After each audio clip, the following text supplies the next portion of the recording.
బాబు చెప్పే గాలి మాటలు ఎల్లో మీడియా ఇచ్చే ఎలివేషన్లు పక్కన పెట్టి వాస్తవాలను చూస్తే మీ దిమ్మ తిరిగి మైండ్ బ్లాంక్ అవుతుంది. సంపద సృష్టిస్తానన్న గాలి మాట ఎప్పుడో గాల్లో కలిసిపోయింది.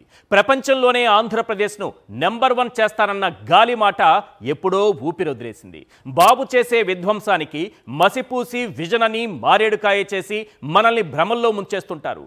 బాబు 18 నెలల పాలనలో ఏపీ సాధించిన పురోగతి ఏ స్థాయిలో ఉందంటే అప్పుల్లో నెంబర్ 1, నిరుద్యోగంలో దేశంలోనే నెంబర్ 2, నేర చరిత్రలు ఎక్కువగా ఉన్న మంత్రులు కలిగిన కేబినెట్లో నెంబర్ 1, అత్యధిక ఆస్తులు కలిగిన ముఖ్యమంత్రుల్లో ఆయన నెంబర్ 1, పోలీసింగ్లో దేశంలోనే కింద నుంచి నెంబర్ 1, ఉపాధి హామీలో జాబ్ కార్డులు తొలగించడంలో టాప్, అన్నదాతను నిండా ముంచడంలో నెంబర్ 1, ఎంఎస్ఎంఈలకు తాళాలు వేయడంలో దూకుడు, మెడికల్ కాలేజీలు ప్రైవేటుకు తాకట్టు పెట్టడంలో నెంబర్ 1, ప్రభుత్వ భూములు 99 పైసలకే ప్రైవేటుకు దోచిపెట్టడంలో టాప్. ఇలా చెప్పాలంటే చాలానే ఉంది. కానీ ఇవేవి మన కళ్ళకు కనబడకుండా ఎల్లో మీడియా అవాస్తవాలతో మన కళ్ళను కప్పేస్తూ ఉంటుంది. ఈ 18 నెలల కాలంలో చంద్రబాబు నాయుడు గారి విధ్వంసం ఏ రేంజ్లో ఉందో ఆధారాలతో సహా ఒక్కసారి చూద్దాం. మళ్ళీ చెబుతున్నా, గాలి మాటలు కాదు, ఆధారాలతో సహా ఒకసారి మనం చూద్దాం. ముందుగా అప్పులకు సంబంధించి రైట్, అప్పుల్లో 2025-26 ఆర్థిక సంవత్సరంలో ఏప్రిల్ టు సెప్టెంబర్ మధ్య బడ్జెట్ అప్పులు అన్ని రాష్ట్రాలు చేసినటువంటి అప్పుల్లో ఒక్కసారి చూస్తే మన ఆంధ్రప్రదేశ్ టాప్లో ఉంది సార్. టాప్లో నిలబెట్టారు చంద్రబాబు నాయుడు గారు. సంపద సృష్టిస్తానన్న చంద్రబాబు నాయుడు గారు ఏప్రిల్ టు సెప్టెంబర్ మధ్య ఆంధ్రప్రదేశ్ చేసినటువంటి అప్పులు చూస్తే 63,052 కోట్లు. నెక్స్ట్ మధ్యప్రదేశ్ ఉంది 49,100 కోట్లు, తెలంగాణ 45,139 కోట్లు, రాజస్థాన్ 35,000 కోట్లు, కేరళ 30,000 కోట్లు. ఈ రకంగా చూసుకుంటే పశ్చిమ బెంగాల్, కర్ణాటక, పంజాబ్, గుజరాత్, మహారాష్ట్ర. కానీ ఆంధ్రప్రదేశ్ ఎక్కడుంది? టాప్లో ఉంది. అది చంద్రబాబు నాయుడు గారి విజన్ అంటే. ఇది కదా సంపద సృష్టి అంటే. ఇది మనకి ఎల్లో మీడియా మసిపూసి మారేడుకాయ చేస్తూ ఉంటుంది. ఇక్కడ వాస్తవం చూస్తే మాత్రం అప్పుల్లో ఆంధ్రప్రదేశ్ టాప్ ఉంటుంది. ఓవరాల్ అప్పులు వేరు సార్. ఆ లెక్కలు ప్రతిసారి మనం చెప్పుకుంటూనే ఉంటాం. 2 లక్షల కోట్లు దాటేసింది, 2,10,000 కోట్లకు దాటి వెళ్ళిపోతూ ఉంది. 3 రకాల అప్పులు ఉంటాయి: బడ్జెట్ అప్పులు, బడ్జెటేతర అప్పులు, మనకి సపరేట్గా ఈ రాష్ట్రానికి మాత్రమే, ఏ రాష్ట్రానికి లేని విధంగా అమరావతి అప్పులు, రాజధాని అప్పులు, ఇది సపరేట్. ఇప్పుడు ఈ ఏప్రిల్ టు సెప్టెంబర్ మధ్య ఆంధ్రప్రదేశ్ టాప్లో ఉంది. ఓకే, ఆంధ్రప్రదేశ్ను అన్ని రకాలుగా ముంచేశారు. మరి చంద్రబాబు నాయుడు గారు ఏం చెప్తూ ఉంటారు? ఇంటికో ఉద్యోగం అంటారు, 20 లక్షల ఉద్యోగాలు అంటారు, 30 లక్షల కోట్లు పెట్టుబడులు వచ్చేసాయి అంటారు, 20 లక్షల కోట్లు పెట్టుబడులు ఒకే రోజు వచ్చాయి అంటారు. అప్పుడే ఉద్యోగాలు కూడా లక్షలు ఈ ఉద్యోగాలు ఇచ్చేసామో అని అంటారు. కానీ నిరుద్యోగితలో మన రాష్ట్రం ఎక్కడుందో ఒకసారి చూపించండి. అంతా ఎవిడెన్స్ ప్రకారమే మళ్ళీ మనం మాట్లాడుకుంటున్నది. ఇప్పుడు మనం చూస్తున్నది ఇది ఏంటంటే లేబర్ సర్వే. 2025 జూలై సెప్టెంబర్ వరకు నిరుద్యోగానికి సంబంధించి లేబర్ సర్వే ఒకటి రిలీజ్ అయితే, కేంద్రం రిలీజ్ చేస్తే, ఇక్కడ చూడండి ఒకసారి, ఎక్కడుంది మన ఆంధ్రప్రదేశ్? 8.2%తో దేశంలోనే 2వ ప్లేస్లో ఉంది. మొదటి ప్లేస్లో ఉత్తరాఖండ్ ఉంది, 2వ ప్లేస్లో ఆంధ్రప్రదేశ్ నిలిపిన ఘనత మన చంద్రబాబు నాయుడు గారికి దక్కుతుంది. ఉత్తరాఖండ్ 8.9% నిరుద్యోగం ఉంది, ఆంధ్రప్రదేశ్ 8.2%తో ఎక్కడుంది సార్? 2వ స్థానంలో ఉంది. 29 ఏళ్లలోపు యువత నిరుద్యోగం ఏపీలో 21% ఉంది. ఇది రాసి పెట్టుకోవాలి అందరూ, నిరుద్యోగులు రాసి పెట్టుకోండి. మీకు 3,000 రూపాయలు టంచనగా ఇంటికి వచ్చేస్తోంది కదా, 20 లక్షల ఉద్యోగాలు ఆల్రెడీ ఇచ్చేశారు కదా. మిగిలిన వాళ్ళు ఎవరన్నా ఉంటే ఈ 3,000 రూపాయలు ఇప్పటికి తీసుకొని వాళ్ళు ఎవరైనా ఒకరిద్దరు ఉంటారు కదా, వాళ్ళు నోట్ చేసుకోండి. చంద్రబాబు నాయుడు గారు ఇస్తున్నటువంటి నిరుద్యోగ భృతి అందుకుంటున్న వాళ్ళు అవసరం లేదు. నిరుద్యోగ భృతి అందుకొని ఒకరు ఇద్దరు ఎవరో ఉంటారు కదా, వాళ్ళు మాత్రం నోట్ చేసుకోండి. 29 ఏళ్లలోపు యువత నిరుద్యోగం ఏపీలో 21%, దేశంలో 14.8%. దేశం యావరేజ్ చూస్తే 14.8% ఉంటే మన ఆంధ్రప్రదేశ్లో 21% ఉంది. యువతకు 20 లక్షల ఉద్యోగాలు లేదంటే నెలకు 3,000 రూపాయలు భృతి ఇస్తానన్న చంద్రబాబు నాయుడు గారు మన రాష్ట్రాన్ని ఎక్కడ నిలబెట్టారంటే ఆ 3,000 రూపాయలు ఇవ్వలేదు, 20 లక్షల ఉద్యోగాలు ఇవ్వలేదు. రాష్ట్రాన్ని తీసుకెళ్లి ఆంధ్రప్రదేశ్ను 8.2%తో దేశంలోనే 2వ ప్లేస్లో నిలబెట్టిన ఘనత మన చంద్రబాబు నాయుడు గారికి దక్కింది. చూశారు కదా మన విజన్ ఎంత బాగుందో. అబద్ధాలు చెప్పుకుంటూ, గాలి మాటలు చెప్పుకుంటూ, ఎల్లో మీడియాలో కవరేజ్లు, ఎలివేషన్లు ఇచ్చుకుంటూ ఏ రకంగా ఈ రాష్ట్రాన్ని మోసం చేస్తున్నారో రైట్, నెక్స్ట్ ఒక్కసారి మనం అన్ఎంప్లాయ్మెంట్ అయిపోయింది కదా సార్, ఉపాధి హామీ చూద్దాం. పాపం కూలీ నాలీ చేసుకుని ఉపాధి హామీ పొందే వాళ్ళ పరిస్థితి ఏంటనేది ఒక్కసారి స్క్రీన్ పైన చూద్దాం సార్. ఉపాధికి ఉరి వేశారు. ఏం జరిగిందంటే ఈ ఏడాది ఏప్రిల్ నుంచి ఇప్పటి వరకు 18.63 లక్షలు, దాదాపు 19 లక్షల జాబ్ కార్డులు కట్ చేసేశారు. 19 లక్షల మందికి అసలు ఉపాధే లేకుండా చేసిన ఘనత మన రాష్ట్రానికి మాత్రమే దక్కుతుంది. ఈ కేవైసీ ముసుగులో లక్షల కార్డులు ఏరేసేశారు. ప్రత్యర్థి పార్టీల మద్దతుదారుల ఎవరైనా ఉన్నారు అంటే కనిపెట్టి వాళ్ళ జాబ్ కార్డులు తొలగించేస్తున్నారు. నిబంధనల ప్రకారం ఎలా తొలగించాలయ్యా, దానికి కేంద్రం ఒక చట్టం తీసుకొచ్చింది. ఆ చట్టం ప్రకారం ఎలా తొలగించాలంటే గ్రామ సభల్లో చర్చించాకే నిర్ణయం తీసుకోవాలి. బాబు వచ్చాక ఉపాధి కరువు, పని దినాల్లో కోతలు పెట్టారు. ఉపాధి పనులు లేక అల్లాడిపోతున్నారు లక్షలాది నిరుపేద కుటుంబాలు. ఇలా గ్రామ సభల్లో చర్చించకుండానే 18.63 లక్షల జాబ్ కార్డులు తొలగించిన ఘనత ఈ రాష్ట్రానిదే, ఆంధ్రప్రదేశ్దే. మన ముఖ్యమంత్రి గారి పాలనలో ఈ స్థాయికి ఎదిగాం మనం. ఉపాధికి ఉరి వేసేశారు. గత 40 రోజుల్లోనే మీరు లాస్ట్ ఒక ఇది ఎప్పుడిది ఈ 40-45 రోజుల్లో లాస్ట్ లేదంటే 2 నెలలు తీసుకోండి. ఈ 2 నెలల కాలంలోనే ఎన్ని జాబ్ కార్డ్స్ తొలగించారో తెలుసా? 16 లక్షల జాబ్ కార్డ్స్ ఈ 2 నెలల్లో జరిగినవే. మొత్తం చూస్తే ఏప్రిల్ నుంచి 18.63 లక్షలు. ఇది ఉపాధి లేకుండా రోడ్ల మీద పడేటట్టు చిన్న చిన్న కుటుంబాలు, కూలీనాలి చేసుకునేటటువంటి కుటుంబాలని కూడా చిదిమేస్తున్నారు మన విజన్తో, మనకున్నటువంటి దూరదృష్టితో. మనం భవిష్యత్తులో ఏం జరగబోతుందో ముందే ఊహించేస్తాం. కానీ 18,63,000 జాబ్ కార్డ్స్ చంద్రబాబు నాయుడు గారు ముందే తొలగించాలని ఊహించుకున్నారో ఏమో కానీ మనం ఊహించుకోలేకపోయాం. నెక్స్ట్ సార్ చూడాల్సింది, ఇన్నిట్లో టాప్లో ఉన్న మనం పోలీసింగ్లో, ఎందుకంటే ఎంతసేపు రెడ్ బుక్ రాజ్యాంగం అని చెప్తూ ఉంటాం కదా.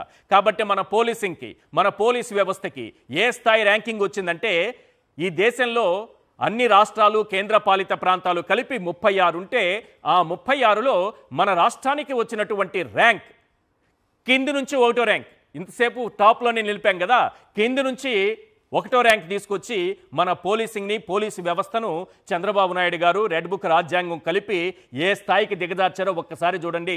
36వ స్థానంలో తల దించుకొని మన పోలీసు వ్యవస్థ తల దించుకొని నిలబడింది సార్. 16.7% అంట మనకు వచ్చిన మార్కులు. 100కి మనకు వచ్చింది 16 మార్కులు. 35 మార్కులు వస్తే పాస్ అవుతారు, కనీసం పాస్ మార్కులు కూడా తెచ్చుకోలేదు. ఇంతకంటే దౌర్భాగ్యం ఉంటుందా? ఎక్కడికి తీసుకెళ్తున్నారు ఈ రాష్ట్రాన్ని? ఏం చేయాలనుకుంటున్నారు ఈ రాష్ట్రాన్ని? విజన్ అని చెప్పి ఏదో పైరుకు కూడా గాలి ఏవైపోతుందో తెలుసుకొని దాంతో డ్రోన్లు పంపించి ఏ మొక్క మీద ఏ పురుగుంది, ఎంత మందు జల్లాలి, ఏ మొక్కకి జల్లాలి, ఎంత జల్లాలి అన్నీ కూడా తెలిసిపోతాయి. కానీ మనం ఈ స్థాయిలో దిగజారిపోతున్న పరిస్థితుల్ని మాత్రం తెలుసుకోలేకపోతున్నాం.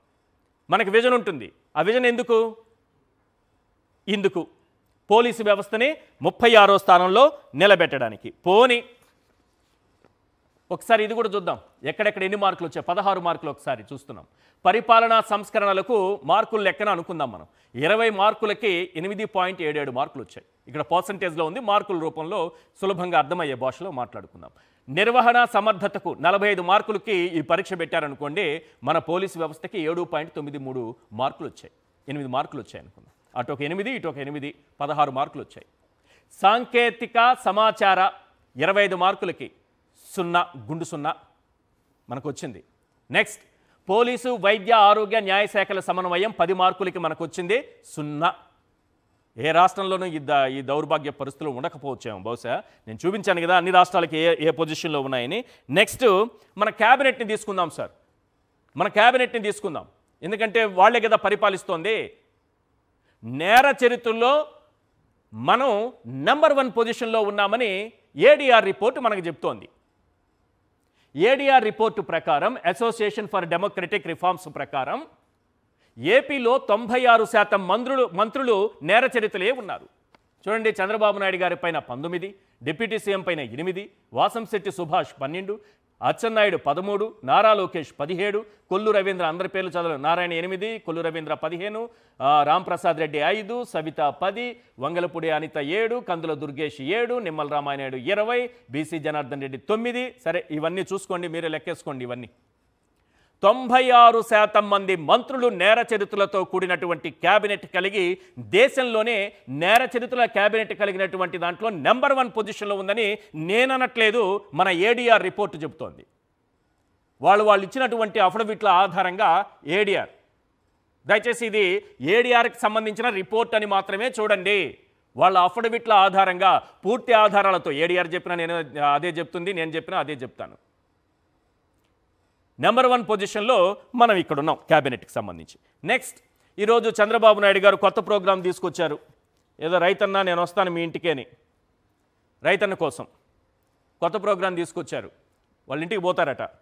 అప్పుడు 2014-19లో వస్తున్నా మీకోసం అన్నారు. ఈసారి రైతన్న నీ కోసం అంటున్నారు. మొత్తానికి అప్పుడు 80,000 కోట్లది 15,000 కోట్లు చెల్లించి రైతు రుణమాఫీ ఎగ్గొట్టిపోయారు. ఇప్పుడు చూడండి ఒకసారి అన్నదాత పరిస్థితి ఎలా ఉందో చూడండి సార్. వాళ్ళ ఇంటికి వస్తారంట చంద్రబాబు నాయుడు గారు, మంత్రులు, ఎమ్మెల్యేలు, నాయకులు అందరూ ఇళ్ళకి పోతారంట, రైతులు ఇళ్ళకి పోతారట. వీళ్ళు ఏం చేస్తారు సార్? వీళ్ళు ఏం చేస్తారు? మొక్కజొన్న రైతులు రోడ్డు పాలు. మొక్కజొన్న చూడండి, ఆత్మకూరు, నంద్యాల జిల్లా ప్రభుత్వం కొనుగోలు చేయకపోవడంతో మొత్తం మొక్కజొన్న రోడ్లో పడేశారు. ఇది మొదటిది. ఇలా అనిపిస్తుంది కదా. ఇది నెక్స్ట్, పత్తి రైతుని ఎత్తిన సర్కారు కత్తి, మొత్తం పత్తి పంటంతా నాశనం చేసుకుంటున్నాడు రైతు. నెక్స్ట్ చూడండి, పొగాకు రైతులు నిలువున దగ, మొత్తం తగలబెట్టేసుకుంటున్నారు రైతులు. ఇక్కడ చూడండి, అరటి రైతు కష్టాలు అనంతం. అరటి చూడండి ఎలా పడేశారు. గిట్టుబాటు ధర ఉంటే కదా, ఏముంది సార్. నెక్స్ట్, టమాటా ధర డమాల్. బత్తాయి రైతుల బాధ పట్టని చంద్రబాబు, బత్తాయిలన్నీ కూడా వాళ్ళే పంటంతా నాశనం చేసుకుంటున్నారు. ఇక్కడ చూడండి, మామిడి మటాష్, తిరుచానూరు మండి, మామిడికాయల మండి దగ్గర ఎట్లా పడేశారు చూడండి మామిడి. ఉల్లి రైతు కంట కన్నీరు, ఇక్కడ ఉంది కదా ఉల్లి రైతు. నెక్స్ట్, మొలకెత్తిన ధాన్యం. ఇప్పుడు చంద్రబాబు నాయుడు గారు అందరిలోకి వెళ్తారట, అందరినీ తీసుకొని, నాయకులందరినీ తీసుకొని. మరి వాళ్ళకి ఏం చెప్తారు? ఈ పరిస్థితులన్నీ చూశాక ఇవాల్టి బిగ్ క్వశ్చన్ ఒక్కసారి స్క్రీన్ మీద ఇవ్వండి sir. Right, today's big question. అప్పులు, నిరుద్యోగం, ఉపాధి హామీలో కోత, వ్యవసాయానికి వాత, ఇంతకన్నా విధ్వంసం ఉంటుందా? అప్పులు, నిరుద్యోగం, ఉపాధి హామీలో కోత, వ్యవసాయానికి వాత. ఇప్పుడేమో ఇంటికి పోతానంటున్నారు. అదంతా రైతుల తలరాత ఏంటో. ఇంతకన్నా విధ్వంసం, చంద్రబాబు నాయుడు గారు చేసిన విధ్వంసం ఈ దేశంలో ఏ రాష్ట్రంలోనైనా ఉంటుందా? ఇంతకన్నా విధ్వంసం ఉంటుందా? ఎవిడెన్స్తో సహా చూసాం ఇంతవరకు, మనం ఆధారాలతో సహా చూసాము. ప్రతి ఒక్కటి ఎవిడెన్స్తోనే మాట్లాడుకుందాం. చర్చను ప్రారంభిద్దాం. ఎంఆర్ పాషా గారు సీనియర్ అనలిస్ట్ జాయిన్ అవుతున్నారు. అలాగే తాటిపర్తి చంద్రశేఖర్ గారు, వైఎస్ఆర్సీపీ ఎమ్మెల్యే కూడా మనతో పాటు జాయిన్ అవుతున్నారు. చంద్రశేఖర్ గారితో మాట్లాడదాం. సార్, చంద్రశేఖర్ గారు, అంటే వాస్తవాలను కప్పిపుచ్చి ఎలా చెబుతారనడానికి ఈరోజు ఒక ఎల్లో మీడియాకి సంబంధించిన వార్త.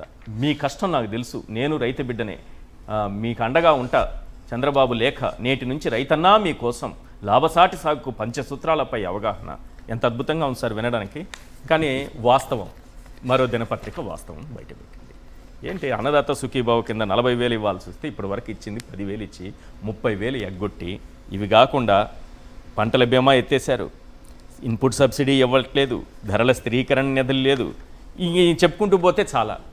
అంటే రాష్ట్రాన్ని ఎల్లో మీడియా కానీ చంద్రబాబు నాయుడు గారు వాళ్ళిద్దరూ కలిసి ప్రొజెక్ట్ చేస్తున్న విధానం ఏంటి, వాస్తవం ఏంటి? అందరికీ నమస్కారం సార్. ప్యానెల్లో ఉన్నటువంటి పెద్దలకి, సాక్షి టీవీ ప్రేక్షకులకి, వీక్షకులకి అందరికీ. చంద్రబాబు నాయుడు గారు గొప్పలు చెప్పుకోవటంలో సిద్ధహస్తుడు అనేది అనేక సందర్భాల్లో మనం చూసాం. వారి యొక్క చరిత్రగానే చూసుకుంటే అబద్ధాలతోటే అతికినట్టు చెప్పి మరీ అందలం ఎక్కుతూ ఉంటాడని అనేక సందర్భాల్లో రుజువైంది. ఈసారి కూడా తన అధికారంలోకి రావడానికి అనేక అబద్ధాలని, అనేక అసత్యాలని పచ్చపత్రికల్లో విపరీతంగా అచ్చువేయించేసి ప్రచారం చేయించుకొని వైఎస్ఆర్ కాంగ్రెస్ పార్టీ మా ప్రభుత్వంలో ఇచ్చినటువంటి అనేక పథకాలకి డబుల్ ఇస్తానని చెప్తూ, ఒక బిడ్డకు కాదు 2 బిడ్డలకి అని చెప్తూ, నీకు 15, నీకు 15, నీకు 18 అని అబద్ధాలని చాలా నటిస్తూ మరీ చెప్పినటువంటి తెలుగుదేశం పార్టీ, అలాగే చంద్రబాబు నాయుడు గారు ఈరోజు రాష్ట్రాన్ని అధోగతి పాలు చేశాడనేటటువంటి గణాంకాలను మీరు చూపించారు. అన్నిట్లో ఫ్లాపే. ఆయన వ్యవస్థల్ని నిర్వీర్యం చేయడంలో అట్టర్ ఫ్లాప్ అవుతున్నాడని పదే పదే అనేక మీడియా వ్యవస్థలు చెప్పాయి. వైఎస్ఆర్ కాంగ్రెస్ పార్టీ నేతల మీద కేసులు పెట్టడానికి, వారిని ఇబ్బంది పెట్టడానికి, వాళ్ళని జైళ్లలో పెట్టడానికే పోలీస్ వ్యవస్థను వాడుతున్నారు అని చెబితే ఎవరు పట్టించుకోవాలి. ఇవాళ ఏం కనపడుతుంది? ఈ దేశంలోనే చిట్ట చివరి స్థానం, అంటే ఇంకా కిందకి జారిపోవడానికి ఇంక స్థానమే లేదు. 36 రాష్ట్రాలు, అది కూడా కేంద్రపాలిత ప్రాంతాలతో కలిపి ఆ చిట్ట చివరి స్థానమైనటువంటి 36వ స్థానంలోకి పడవేశాడు, నెట్టవేశాడు. అంటే ఆ వ్యవస్థని పూర్తిగా సర్వనాశనం చేశాడు. ఈ రాష్ట్రంలో పోలీస్ వ్యవస్థ కేవలం తెలుగుదేశం పార్టీ నాయకుల కనుసన్నల్లో పనిచేస్తుందని చెప్పడానికి ఇంతకు మించినటువంటి ఉదాహరణ లేనే లేదు. వాళ్ళ యొక్క నాయకుల యొక్క జాతకాలు చూస్తే మరి ఏడీఆర్ రిపోర్ట్లో మీరు చెప్పినటువంటి విధంగా వాళ్ళ యొక్క కేసుల చిట్టా చూస్తే ఒక్కొక్కడికి 20 కేసులు పైన. చంద్రబాబు నాయుడు గారి పేరు మీద ఏకంగా 19 కేసులు, నిమ్మల రామానాయుడు గారి పేరు మీద 20 కేసులు. వీటి గురించి ఏదన్నా ఆరా తీస్తున్నారా? వీటి మీద ఎంక్వైరీ చేస్తున్నారా? వీటి మీద ఏమన్నా చర్యలు తీసుకున్నారంటే శూన్యం. ఇది క్రిమినల్ కేసులేనా? అవి అన్ని క్రిమినల్ కేసులు. అన్ని క్రిమినల్ కేసుల్లో ఎవరెవరి పైన ఎన్ని ఉన్నాయని. కానీ మాటిచ్చి తప్పడం అనే కేసులు పెడితే ఎన్ని కేసులు పెట్టాలి సార్? 100 కేసులు. గాలి మాటలు, అబద్ధాలు సరిపోదు, పేపర్లు సరిపోదు, వీటిపైన కేసులు పెడితే ఇది ఏం కేసు? చంద్రబాబు నాయుడు గారి మీదే 19 కేసులు అయితే ఒక మంచి సామెత ఉంది, ఆవు చేలో మేస్తే దూడ గట్టును మేస్తుందా అని. అవును. మరి వీళ్ళ ఆవే 19 కేసులతో నేరాలలో టాప్లో ఉంటే వాళ్ళ నాయకులు ఎక్కడుంటారు? మరి అధినాయకుడి యొక్క పరిస్థితి ఇది. ఈ రాష్ట్రంలో అన్ని వ్యవస్థల్ని లాస్ట్లో పెట్టినటువంటి చంద్రబాబు నాయుడు గారు కొన్ని వ్యవస్థలను టాప్లో పెట్టాడు.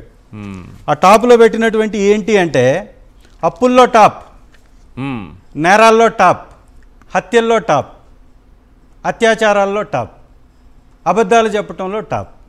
ఈ రాష్ట్రంలో ఉన్నటువంటి ప్రతి ఒక్క వ్యవస్థని ప్రైవేట్ వాళ్ళకి అమ్మేయడంలో టాప్. జగన్మోహన్ రెడ్డి గారు ఆ రోజు వైఎస్ఆర్ కాంగ్రెస్ పార్టీ అధికారంలో మొట్టమొదటిసారి వచ్చిన తర్వాత ఈ దేశంలోనే పేద విద్యార్థుల్ని ఐక్యరాజ్య సమితికి పంపించటంలో ముందుండి పేద విద్యార్థులకు కావాల్సినటువంటి విద్యాలయాలు, మోడల్ స్కూల్స్ మా గవర్నమెంట్లో ఎన్ని వచ్చాయి సార్? ఈ గవర్నమెంట్లో ఒక్కటి తెచ్చారా? ఒక్కటి. కేంద్రం తరఫు నుంచి వచ్చేటటువంటి విశ్వవిద్యాలయాలు ఇప్పుడు ఒక్కటన్నా తీసుకొచ్చారా? ఈజ్ ఆఫ్ డూయింగ్ బిజినెస్లో ఆంధ్ర రాష్ట్రం నంబర్ 1 స్థానంలో ఉండింది జగన్మోహన్ రెడ్డి గారి పరిపాలనలో. కేవలం 5 సంవత్సరాల్లో 17 మెడికల్ కాలేజీలు, పోర్టుల నిర్మాణం, 15,000 పైగా సచివాలయాల నిర్మాణం. ఈ భారతదేశ చరిత్రలో గవర్నమెంట్ విశ్వవిద్యాలయాలు కావచ్చు, గవర్నమెంట్ వ్యవస్థలు ఏవైనా ఒక్క సంవత్సరంలో ఒక 10,000కి మించి కట్టిన చరిత్ర ఉందా? ఒకే ఒక్క వ్యవస్థ, సచివాలయ వ్యవస్థ అనేటటువంటి వ్యవస్థలో 15,000 సచివాలయాలు కట్టారు, 10,000 పైగా రైతు భరోసా కేంద్రాలు, విలేజ్ క్లినిక్లు 10,000 పైగా విలేజ్ క్లినిక్లు. అంటే ఒక్క విలేజ్కి మీరు వెళితే 4-5 ప్రభుత్వ వ్యవస్థలు కొత్తగా నిర్మించబడ్డ భవనాలు కనపడేది, స్కూళ్ళ నిర్మాణం కనపడేది, స్కూళ్ళలో ఆధునీకరించినటువంటి వ్యవస్థలు కనపడేవి. బాత్రూమ్స్ దగ్గర నుంచి స్కూల్ కాలేజీలు దాకా లోపల ఉన్నటువంటి క్లాస్ రూమ్స్ అన్నీ కూడా తీర్చిదిద్దబడ్డాయి. ఇవాళ దేశంలో అత్యధిక పెట్టుబడులు సాధించినటువంటి రాష్ట్రం వైఎస్ఆర్ కాంగ్రెస్ పార్టీ హయాంలో ఆంధ్ర రాష్ట్రం. అతి ఎక్కువ నేషనల్ హైవేలు సాధించినటువంటి రాష్ట్రం ఆంధ్ర రాష్ట్రం. శ్రీ జగన్మోహన్ రెడ్డి గారి సారథ్యంలో వచ్చింది. ఇప్పుడు మా నియోజకవర్గం ఉంది, మాచర్ల నుంచి ఎర్రగొండపాలెంకి రోడ్డు నేషనల్ హైవే మా హయాంలో వచ్చింది. ఆత్మకూరు నుంచి దోర్నాలకి నేషనల్ హైవే శ్రీ జగన్మోహన్ రెడ్డి గారు తీసుకొచ్చారు. ఆ విధంగా రాష్ట్ర వ్యాప్తంగా వాళ్ళ విజయవాడ నుంచి బెంగళూరుకి నేషనల్ హైవే ఇవాళ నిర్మాణంలో ఉంది, శ్రీ జగన్మోహన్ రెడ్డి గారు తీసుకొచ్చారు. ఇన్ని నేషనల్ హైవేలు, చాలా కొత్త కొత్త వ్యవస్థలు, అనేకమైనటువంటి సూక్ష్మ పరిశ్రమల్ని తీసుకొచ్చి వైఎస్ఆర్సీపీ అధికారంలో ఉన్నప్పుడు లక్షల మందికి ఉద్యోగాలు ఇస్తే ఇవాళ చిన్న ఉద్యోగం ఇవ్వకుండా ఉద్యోగాలు ఇచ్చేసామని చెప్పేస్తాడు.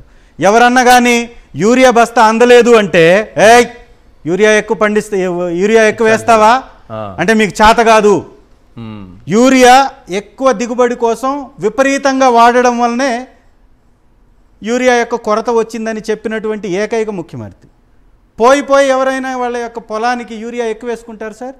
ఒక కెమికల్ని ఎక్కువ యూజ్ చేస్తారా? చేయరు. అంటే వందల సంవత్సరాల నుంచి వ్యవసాయం చేసేటటువంటి వారికి తెలియనట్టుగా ఏ రోజు కూడా వెళ్ళి ఒక వరి మొక్కని నాటనటువంటి చంద్రబాబు నాయుడు గారు యూరియా ఏ విధంగా వాడతారో కూడా చెప్తాడు. ఈరోజు ఆయన రాసినటువంటి లేఖలో నేను రైతు బిడ్డనే మీకు అండగా ఉంటానని రాశాను. నువ్వు నిజంగా రైతు బిడ్డవైతే ఆ రోజు వైఎస్ఆర్సీపీ గవర్నమెంట్లో 34,288 కోట్ల రూపాయలు రైతులకు రైతు భరోసా అనేటటువంటి పథకం ద్వారా ఇచ్చారు. నువ్వు ఇప్పుడు 2 సంవత్సరాలు ఇచ్చింది ఎంత? ఒక 5,000 కోట్లు ఇచ్చావా? 35,000 కోట్లు ఎక్కడా? 4,000 చిల్లర ఇచ్చారు. 35,000 కోట్లు ఎక్కడా? మీరు ఇచ్చినటువంటి ఎంత సార్? 4,000 చిల్లర. 4,000 కోట్లు ఎక్కడా? అంటే 2 సంవత్సరాల్లో 4,000 కోట్లు ఇచ్చారంటే ఇంకొక 3 సంవత్సరాలు కలిపితే 6,000 కోట్లు, మొత్తం కలిపి మీరు 10,000 కోట్లు కూడా ఇచ్చే పొజిషన్లో మీరు లేరు. అప్పుల్లో అడక్క నొక్కుతున్నటువంటి రాష్ట్రంగా టాప్లో నిలబెట్టినటువంటి వారు మీరు. ఇవాళ అప్పుల్లో టాపు, నిరుద్యోగుల్లో టాపు, నిరుద్యోగ యువతలో టాపు, నేరాల్లో టాపు, నేరాల్లో టాప్, చెప్పుకోవడంలో మాత్రం డాబు. ఇవాళ రాష్ట్రం అప్పులు కుప్పగా మారిపోతుంటే చంద్రబాబు నాయుడు గారు మాత్రం బ్రహ్మాండంగా అత్యున్నత ధనికమైనటువంటి ముఖ్యమంత్రి. ఆయన మాత్రం టాప్ కాదు సార్, దేశంలోనే టాప్ ముఖ్యమంత్రి. అవును, దేశంలోనే టాప్ సంపాదన కలిగినటువంటి ముఖ్యమంత్రి. అంటే రాష్ట్రం మాత్రం అప్పుల కుప్పలో కూరుకుపోవాలి, చంద్రబాబు నాయుడు గారు మాత్రం ధనిక ముఖ్యమంత్రిగా చలామనేవాళ్ళ.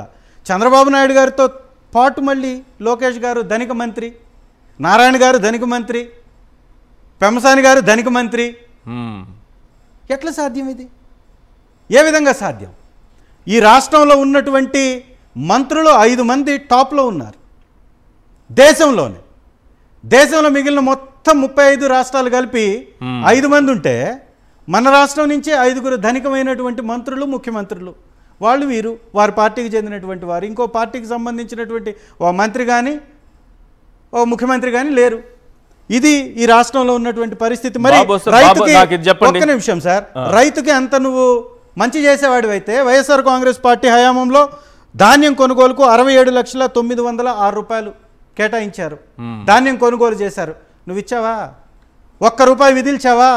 ఈ రోజుకి ధాన్యాన్ని కొన్నావా? ఎంత కొన్నావు? రెండోది బీమా, పంటల బీమాకి దాదాపు 7,802 రూపాయలు బీమా కట్టారా? ఇవాళ రాష్ట్రం నష్టపోయిందంటే ఎందుకు నష్టపోతుంది? రైతులు నష్టం ఎందుకు పోతున్నారు? బీమా కట్టలేదు కాబట్టి, పంటలు విపత్తులకి కొట్టకపోతున్నాయి కాబట్టి, కొట్టకపోయిన పంటలకు సంబంధించినటువంటి నష్టపరిహారాన్ని రూపాయి చిల్లిగవ్వ ఈ రోజుకి ఇవ్వలా. మొన్న గొప్పలు చెప్తూ డాబులు చెప్పుకుంటూ ఏ నష్టం జరగకుండా, ప్రాణ నష్టం జరగకుండా కాపాడాం, పంటకు నష్టం జరగకుండా కాపాడామన్నారు. ఈ రోజు వరకు ఈ రాష్ట్రంలో నష్టపోయినటువంటి ఒక్క రైతుకు కూడా రూపాయి సహాయం ఇచ్చినటువంటి పరిస్థితి లేదు. విద్యుత్ సబ్సిడీ కింద దాదాపు 43,744 కోట్లు మేమిస్తే విద్యుత్ ధరలు పెంచేశారు వారు. వైఎస్ఆర్ కాంగ్రెస్ పార్టీ ప్రభుత్వంలో మొత్తం రైతులకి 1,88,541 కోట్లు. అంటే ఒక సంవత్సర బడ్జెట్, దాదాపుగా రాష్ట్రం యొక్క సంవత్సరం బడ్జెట్ వైఎస్ఆర్ కాంగ్రెస్ పార్టీ ప్రభుత్వంలో రైతులకి ఇచ్చారు. 1,87,000 కోట్ల రూపాయలు డీబీటీ పద్ధతి ద్వారా ఇచ్చాం. అంటే చూడండి, డీబీటీ పద్ధతి ద్వారా 1,87,000 కోట్లు. కేవలం రైతులకు ఇచ్చినటువంటి పథకాలు 1,88,541 కోట్లు.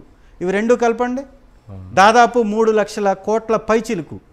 ఒక ఆంధ్ర రాష్ట్రం యొక్క రాబడి ఎంత, ఇచ్చిన పథకాల యొక్క ఖర్చు ఎంత?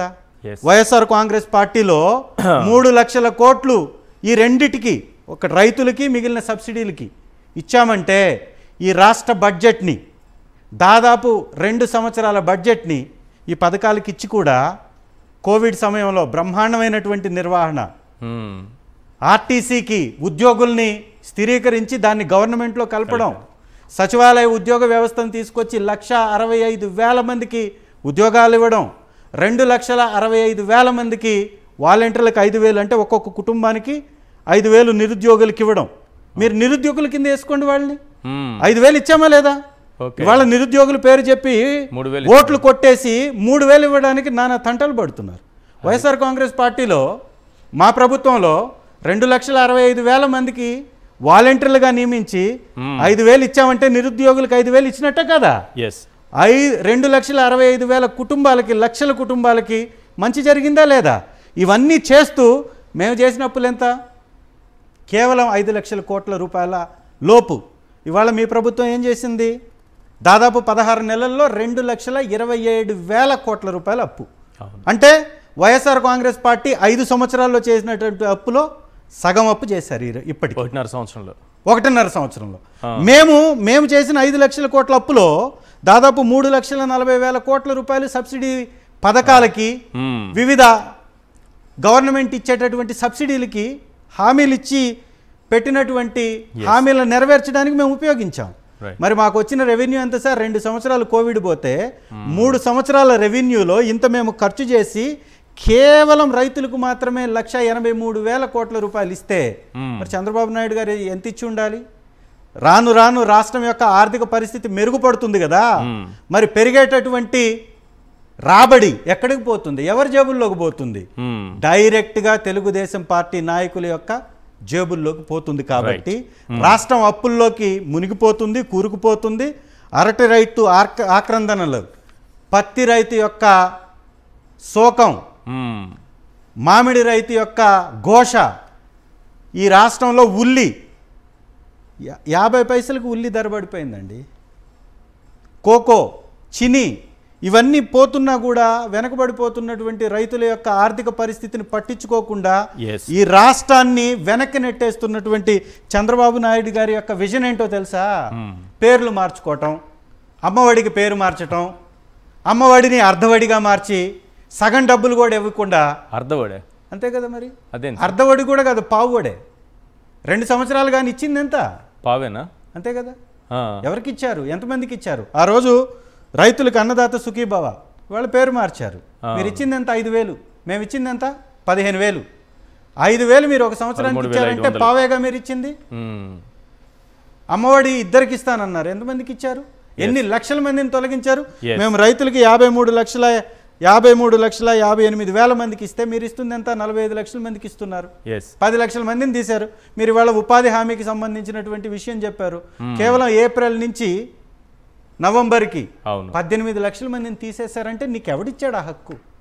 అంటే పేదల చట్టాన్ని ఉల్లంఘించి మరి. ఎక్కడన్నా కూడా పంచాయతీల్లో తీర్మానాలు జరుగుతున్నాయా? ఎక్కడన్నా గ్రామ సభలు జరుగుతున్నాయా? గ్రామ సభలు అనేవి అధికారులను కూర్చొని పెట్టుకొని తెలుగుదేశం నాయకుల్ని, మొన్న రీసెంట్గా కూడా మీరు గమనిస్తే డిఆర్సీ మీటింగ్లో ఏ పదవులు లేని వాళ్ళని తీసుకొచ్చి కూర్చోబెడుతున్నారు. ఏ పదవులు లేని వాళ్ళని డిఆర్సీ మీటింగుల్లో కూర్చొని పెట్టడం అంటే విచ్చలవిడిగా వ్యవస్థల్ని నిర్వీర్యం చేస్తూ, వ్యవస్థల్ని దోపిడీ చేస్తూ ఈ రాష్ట్ర ఖజానాన్ని కొల్లగొట్టి ఈ రాష్ట్ర పరిస్థితిని నీరుగార్చి పడేస్తున్నారు, ఆర్థికంగా చిదిమి వేస్తున్నారు అనేది మాత్రం కనపడుతుంది. రైట్. పాషా గారు, అనుభవంతుడు, అనుభవజ్ఞుడు అయినటువంటి చంద్రబాబు, వీళ్ళు చెప్పుకునేది అదే కదా, ఆయనకు అనుభవం 14 ఏళ్ళు, 15 ఏళ్ళు, 16 ఏళ్ళు ఇప్పుడు పరిపాలన.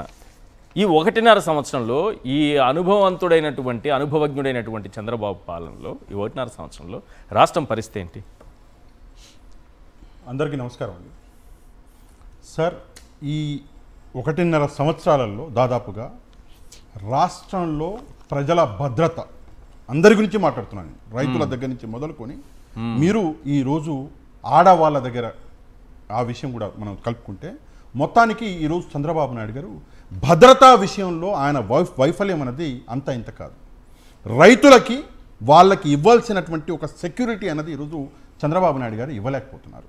నేను ఉదయం ఒక సంఘటన జరిగింది, ఉదయం నేను ఒక వీడియోలో మాట్లాడాను. ఆ వీడియోలో అరటి, మొక్కజొన్న, ధాన్యము, మామిడి, బత్తాయి, ఉల్లి, పత్తి, పొగాకు, టమాటా అందరు రైతుల గురించి మాట్లాడితే కింద ఒక రైతు నాకు కమెంట్ పెట్టారు.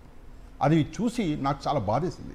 అన్నా, మీరు మిర్చి రైతుల్ని మర్చిపోయారు, మమ్మల్ని మర్చిపోయారు అని చెప్పి ఆయన కమెంట్ పెట్టాడు. నాకు అప్పుడు తెలిసి వచ్చింది రైతుల బాధ, అప్పుడు తెలిసి వచ్చింది నిజంగానే రైతుల బాధ. ఏదో కేంద్రం ఆదుకుంటుంది, చంద్రబాబు నాయుడు గారు ఢిల్లీకి ఒక టీమును పంపించారు, ఆయనే ఢిల్లీకి వెళ్ళారు, కేంద్ర మంత్రికి లెటర్ రాశారు, మిర్చి పైన ఏం రూపాయి కూడా ఏం ప్రయోజనం చేకూరలేదు. సార్, ఏంటంటే విషయం, ఛానళ్లలో కూర్చొని డప్పులు కొట్టుకోవడం చాలా ఈజీ సార్, పేపర్ మీద చూపించుకోవడం చాలా ఈజీ సార్. ప్రజలకి మంచి చేయడం అనేది చాలా కష్టం. దానికి సంకల్పం కావాలి. సంకల్పం ఉన్నోడు ప్రజలకి ఎలాగైనా సరే మంచి చేసి చూపిస్తాడు. ఇందాక సార్ చెప్పారు 1,88,000 కోట్ల రూపాయలు కేవలం రైతుల కోసం ఖర్చు పెట్టినటువంటి నాయకుడు జగన్మోహన్ రెడ్డి గారు. 4,58,000 కోట్ల రూపాయలు, మళ్ళీ చెప్తున్నా 4,58,000 కోట్ల రూపాయలు డీబీటీ నాన్ డీబీటీ ద్వారా ప్రజలకు ఖర్చు చేసిండు జగన్మోహన్ రెడ్డి గారు.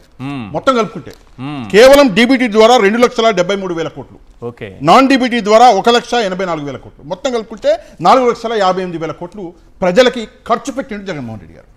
ఇది జగన్మోహన్ రెడ్డి గారి సంకల్పం. ఇక భద్రత గురించి మాట్లాడుకుందాం సార్, చాలా ముఖ్యమైనటువంటి అంశం. పోలీసుల గురించి మీరు మాట్లాడారు. ఎంత దరిద్రం అంటే ఆంధ్రప్రదేశ్ పోలీసు వ్యవస్థ, నేను వంగలపూడి అనిత గారిని ఉద్దేశించి మాట్లాడుతున్నాను, నాకామంటే చాలా గౌరవం, కానీ ఉద్దేశించి మాట్లాడుతున్నా.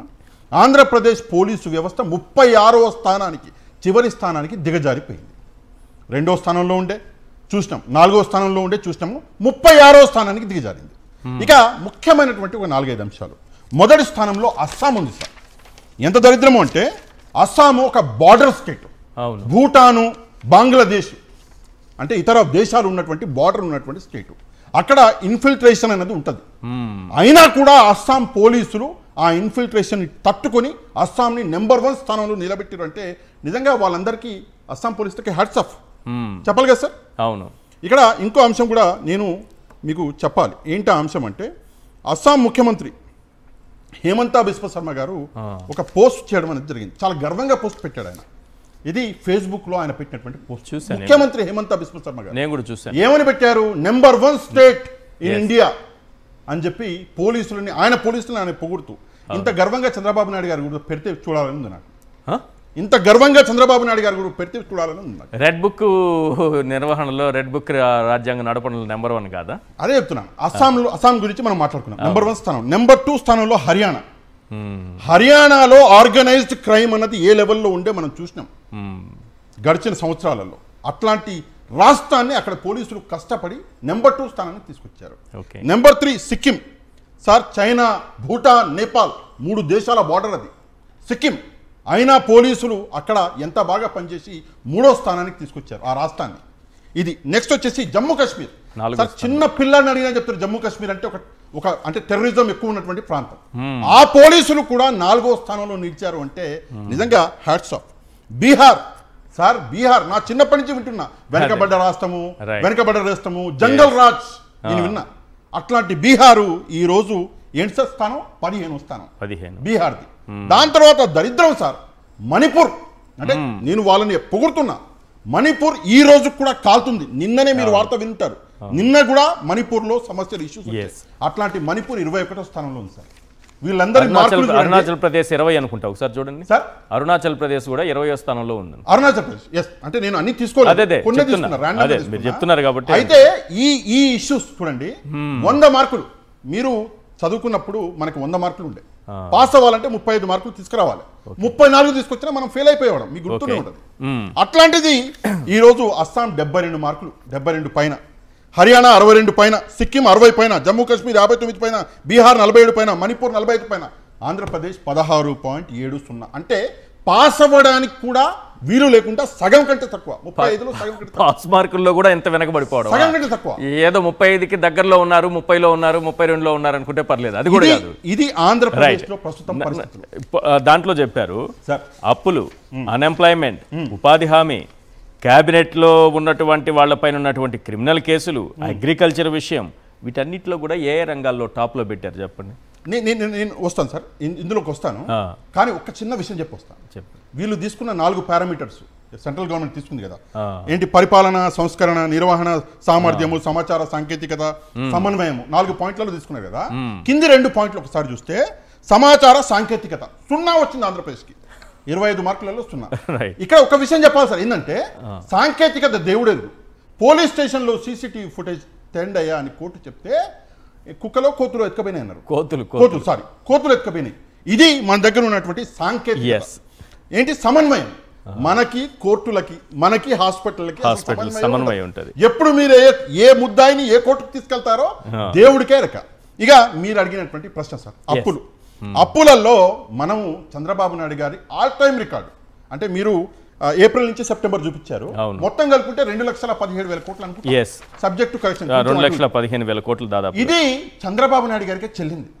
ఎందుకంటే ఒకవేళ ఈ పరిస్థితులు అంటే Yes. ఉండకూడదు, ఒకవేళ ఉంటే వీళ్ళు పొద్దున లేస్తే సాయంత్రం దాకా ఈ పచ్చ మీడియాలో కూర్చొని మైకులు బద్దలయ్యేటట్టు అరిచేవాళ్ళు. జగన్మోహన్ రెడ్డి గారు అప్పులతో రాష్ట్రాన్ని అది చేస్తున్నాడు ఇది చేస్తున్నాడు అని. ఇది ప్రస్తుతం ఉన్నటువంటి ఈ పరిస్థితి. సార్ నిరుద్యోగం గురించి, Yes. నిరుద్యోగంలో టాప్ సెకండ్ లో ఉన్నాం. Yes. గర్వపడండి సార్, గర్వపడండి. ఎందుకు అంటే 20 లక్షల ఉద్యోగాలు ఇస్తాము అని చెప్పి ఇవ్వలేకపోతే 3,000 రూపాయలు నిరుద్యోగ వృత్తి ఇస్తామని Yes. ఈ రోజు 17 నెలల నుంచి 3,000 రూపాయలు ఒక్క వ్యక్తికి కూడా ఇవ్వలేనటువంటి పరిస్థితులు మనం ఆంధ్ర రాష్ట్రంలో చూసుకుంటూ కూడా మనం ఈ రోజు చంద్రబాబు నాయుడు గారు భలే పని చేస్తున్నారే. ఆయన పొద్దుటి నుంచి సాయంత్రం దాకా మీడియాలో బాగా వస్తారే. ఆయన అసలు అడిచిపోడే. ఆయన ఫేస్ లో కొంచెం కూడా అది టెన్షన్ ఉండదే అని చెప్పేసి మాట్లాడుతున్నటువంటి ఎవరో అన్నారు ఒక మాట, మేధావులు ఉన్నారు. మీడియాలో యాంకర్లు కనిపించినంత వాళ్ళకంటే ఎక్కువగా చంద్రబాబు నాయుడు గారు కనిపిస్తుంటారు. మీ ఇప్పుడు విషయం సరే మీ గురించే మాట్లాడదు, మీకు గంట కనిపిస్తారు అంతేగా. అంతే. చంద్రబాబు నాయుడు గారు ఒక రోజు డేటా చూస్తే మీరు 2-3 గంటలు కనిపిస్తారు. ఆ 2-3 గంటల తర్వాత సాయంత్రం డబ్బులు వేరు మళ్ళీ ఆయన డబ్బులు తీసుకొస్తారు.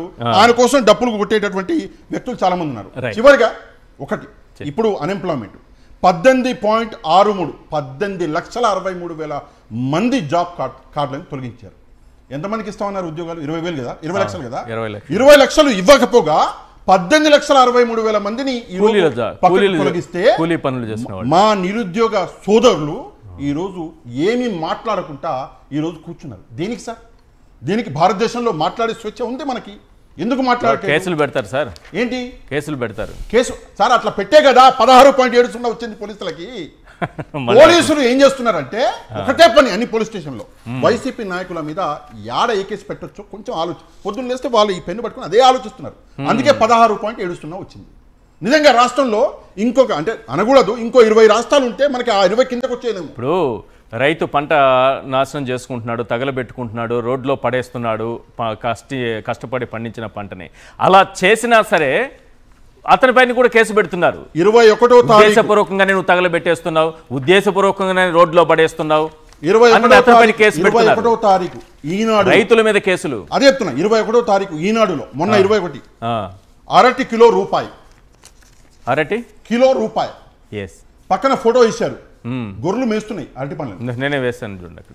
అరటి కిలో రూపాయి ఎవరేసారు? సాక్షి కాదు, ఈనాడు.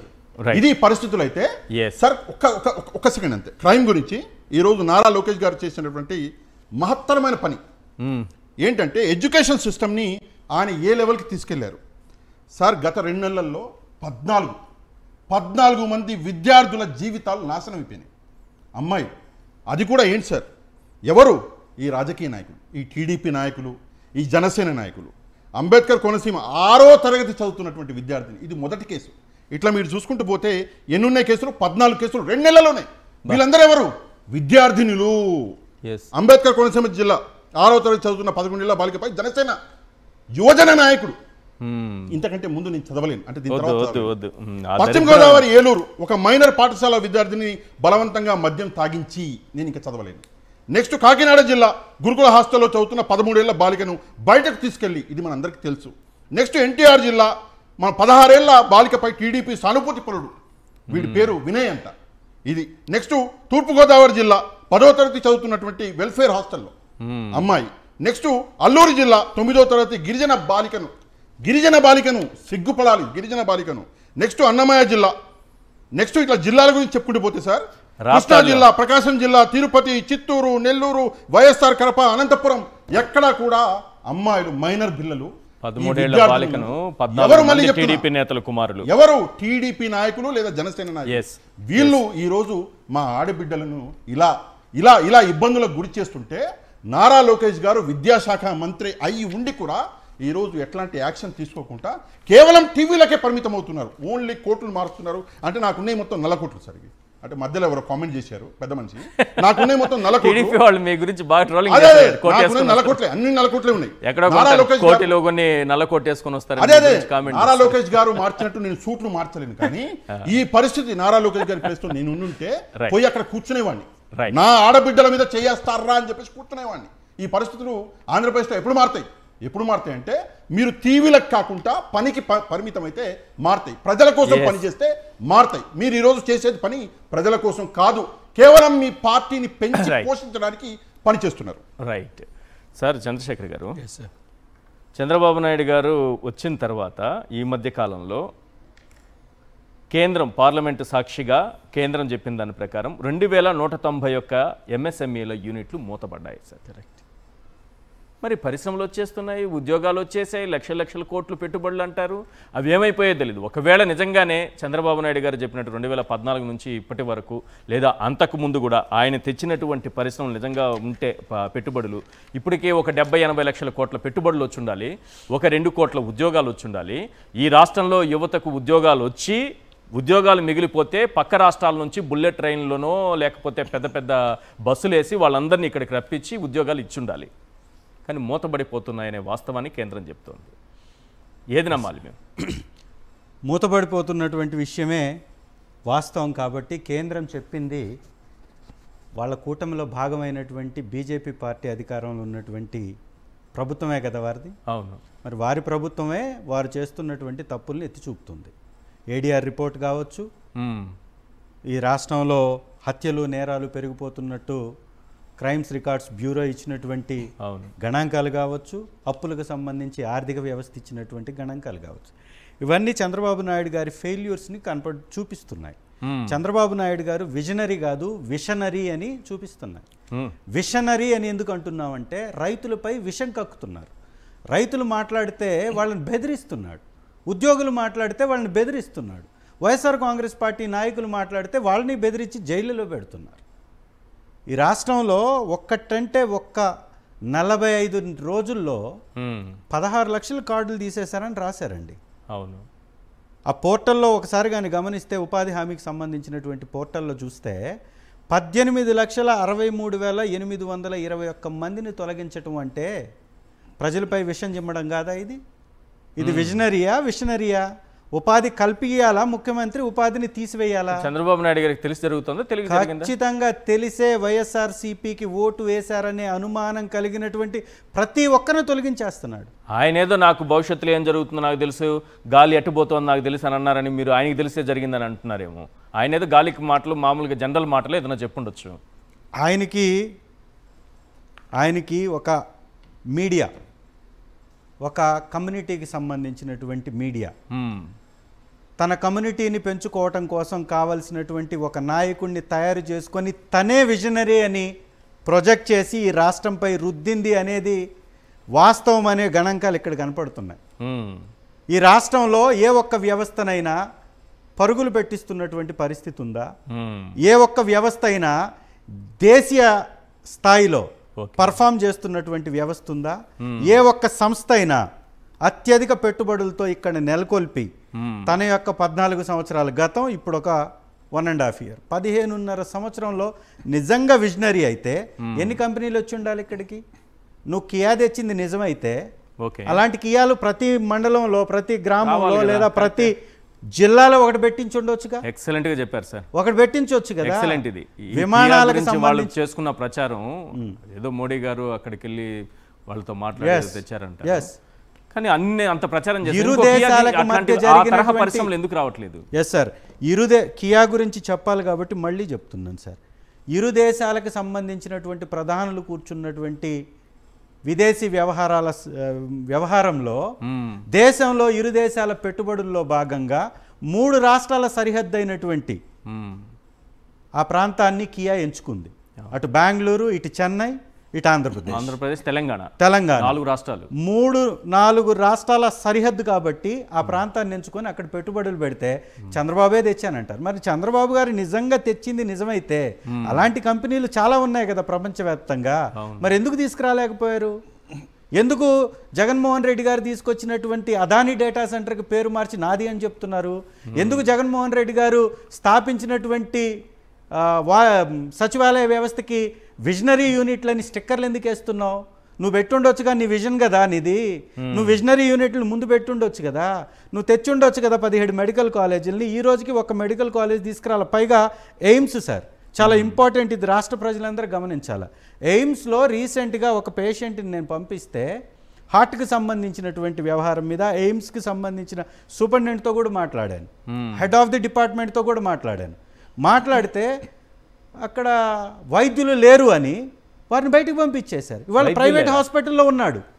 వైద్యులు లేరని ఎయిమ్స్లో ఈ రోజుకు కూడా వైద్యుల కొరత ఉంది. రికార్డు ఇస్తాను నేను, ఆ పేషెంట్ పేరు కూడా చెప్తా. ఇవాళ ప్రైవేట్ హాస్పిటల్లో ట్రీట్మెంట్. ఒంగోలు రిమ్స్కి పోతే వైద్యులు ఉండరు.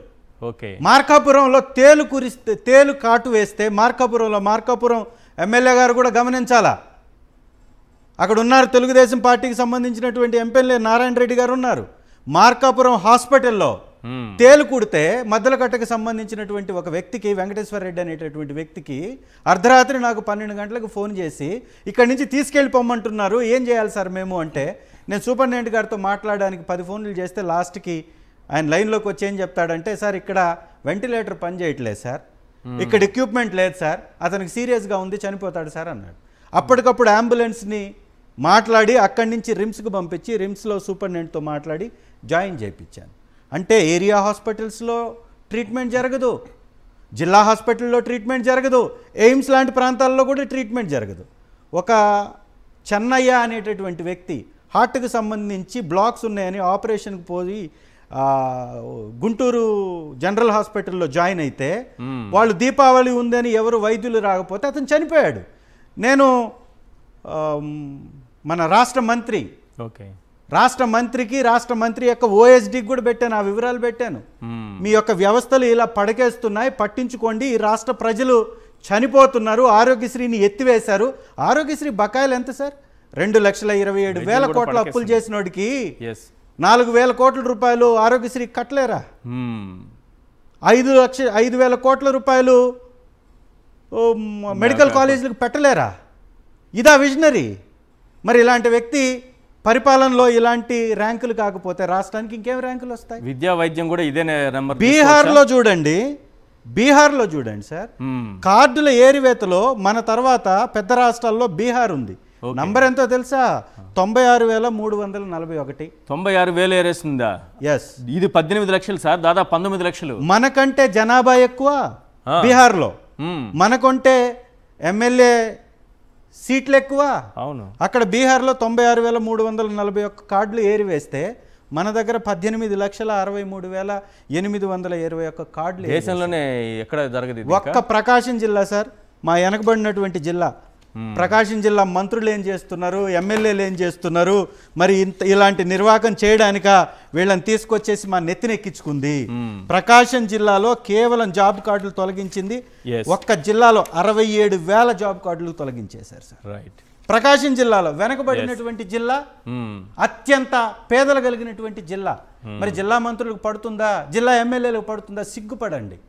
ఉపాధి హామీకి సంబంధించి పేదల్ని తొలగించేసి ఈ సునకానందం పొందుతున్నటువంటి మీ ప్రభుత్వానికి ఇక ఏమని బుద్ధి చెప్తారు ప్రజలు? ఖచ్చితంగా రాబోయే ఎలక్షన్స్లో మీకు తగినటువంటి శాస్తి చెప్పడానికి సిద్ధంగా ఉన్నారు. అందుకే విపరీతంగా పెరిగిపోతుంది, ప్రజల్లో చైతన్యం పెరుగుతుంది, ప్రజల్లో ప్రభుత్వం మీద వ్యతిరేకత పెరుగుతుంది. జగన్మోహన్ రెడ్డి గారు మొన్న బేగంపేట వస్తే పక్క రాష్ట్రంలో కూడా విపరీతమైనటువంటి జనం, నిన్న రాప్తాడు పోతే కిలోమీటర్ల కొద్ది జనం. ఎందుకు వస్తున్నారు? మీ ఫెయిల్యూర్స్, మీరు పెట్టేటటువంటి కేసులు, మీరు చేస్తున్నటువంటి దురాగతాలు, మీరు చేస్తున్నటువంటి దోపిడీలు, ఇవన్నీ మీ యొక్క ఫెయిల్యూర్స్ అని ప్రజలు తిరగబడుతున్నారు, తిరగబడడానికి సిద్ధంగా ఉన్నారు. అందుకే ప్రతిపక్ష నేతగా జగన్మోహన్ రెడ్డి గారికి బ్రహ్మరథం పడుతుంది. Right sir, right. Thank you sir. చర్చలో పాల్గొన్నందుకు తాటిపర్తి చంద్రశేఖర్ గారు, పాషా గారు, థ్యాంక్ యూ అండి. ఇది వాళ్ళ చర్చా కార్యక్రమం. చూస్తూనే ఉండండి సాక్షి టీవీ.